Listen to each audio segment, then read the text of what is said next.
Mr. Perfect by Roger Hargreaves.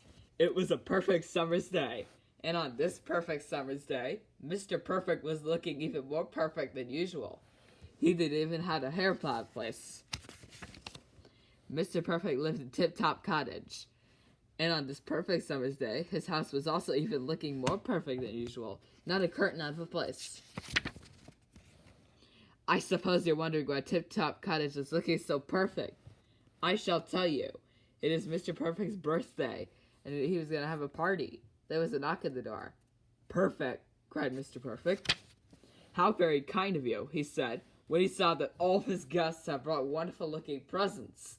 Please do come in, and if no one minds, we'll open the presents later. Nobody minded in the least. Well, almost nobody.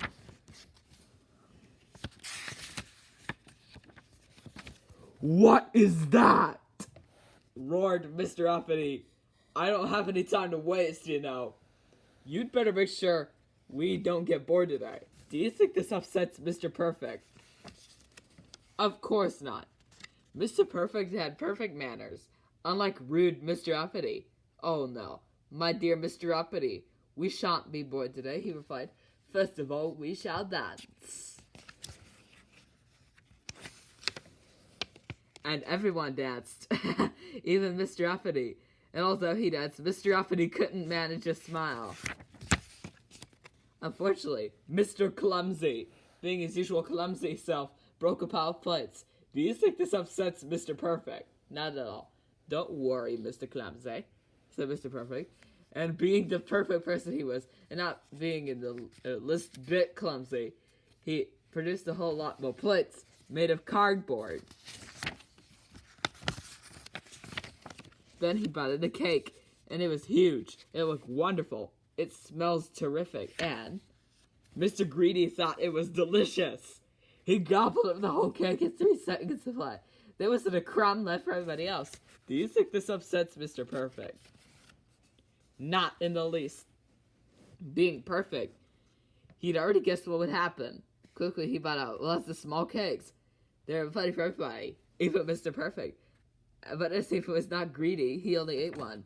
One cake is just perfect for him. Once everything has been eaten, Mr. Perfect opened his presents. He said as many thank yous as there were present. Well, not quite. What about my present? Cried Mr. Mean. Mr. Mean's parcel was so small that Mr. Perfect had not seen it. Mr. Perfect opened the tiny parcel wrapped in newspaper. Oh, Mr. Mean, said Mr. Perfect, you've given me a lump of coal. How kind of you. It's delightful. If I'd known, I'd only given him half a lump, cried Mr. Mean.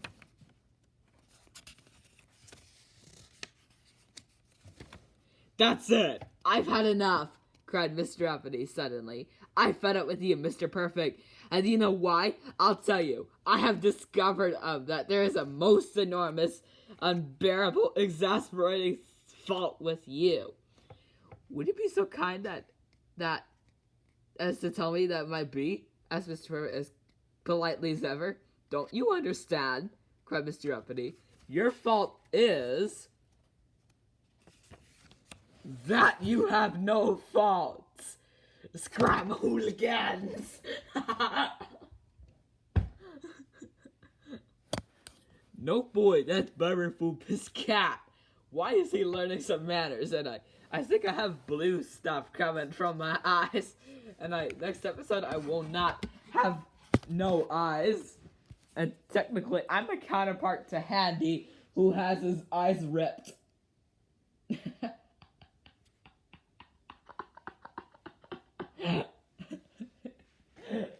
And technically I don't even have a newspaper. And you should say, so I'll be.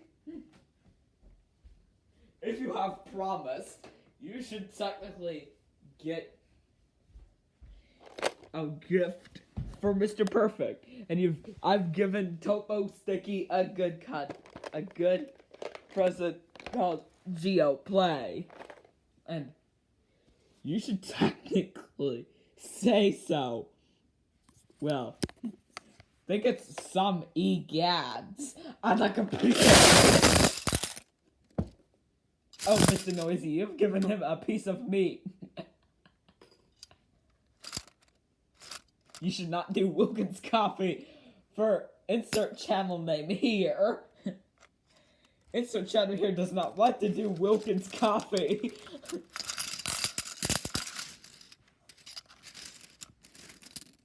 And you should technically get you axe.